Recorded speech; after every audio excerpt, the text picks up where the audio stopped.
The Last Organic Outpost is an inner-city urban farm that has changed the face of Fifth Ward.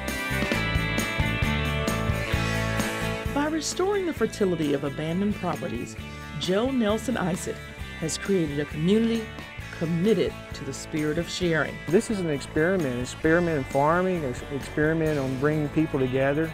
It's a great opportunity to find something and create a space where something can happen. It's an urban farm with heart and art. We really want to encourage people to come out here and do art, so we got this fence material and we're using that as a canvas. There are symbols of creativity all around the garden. Back over here on the city lot, a lot that the mayor was really great about getting us. We had some artists do some panels over there, and we'd like to do that all over the garden. This sign that has become iconic for the farm was designed by a group of traveling artists. That is a logo, man, for what we're doing out here with farm and art. And that was Transit Antenna. They came down from the East Coast. They have a vegetable bus, a bus that they converted into vegetable oil, and they travel all over the country doing art in community. Inspired by Transit Antenna's creative vision, Joe invited more artists to express their talents. This beautiful scroll promoting the farm was designed and painted by Houston's eco-artist, Charles Washington. It's creating nourishment for the community, and also to be able to have other people come in and be able to say, I can show you how to do this. I'm not going to give it to you.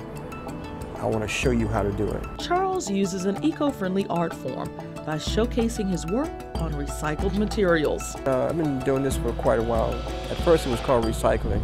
I was in a homeless situation at one time, and through that process I've taught myself how to create different things, you know, from using recycled material. One of the things I really want to do is to bring the youth out here, to be able to get them connected with the environment, but only in a creative aspect also. You can see some of his stunning handiwork on these beautiful, stylish wraps. The fabric made out of recycled materials. So is this vibrant, colorful sculpture.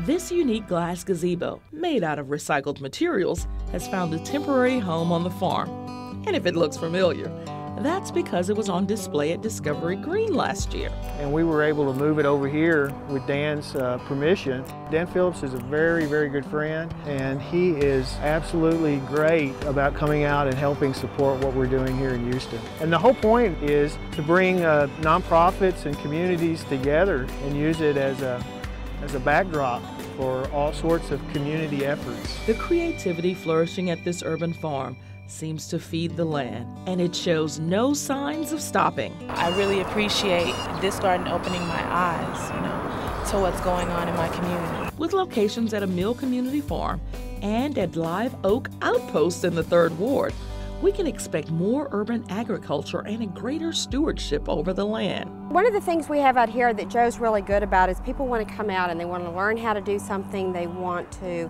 have a dance, have a party, read poetry. They want to build something. They want to plant something.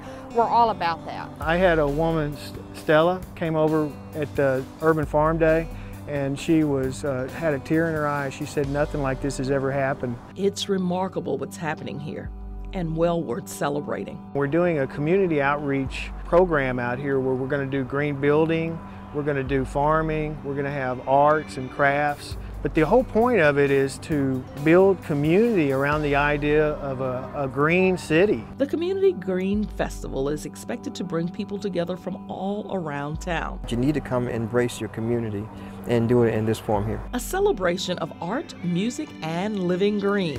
In 2003, the Last Organic Outpost became a nonprofit organization, with all donations benefiting maintenance of the farm, and volunteers are definitely needed. A farm with heart and art, feeding a community with food and creativity. Oh, this is great. I just love his method of planting and feeding people. It belongs to us, it belongs to the community. The children depend on something like this. We have little kids here that run around and play in the dirt. We have grandmas, people bring their dogs out. There's always, it's just a whole melting pot, which I like to say it's like a little mini Houston. It's a way of looking at the world. It's a future built by hands.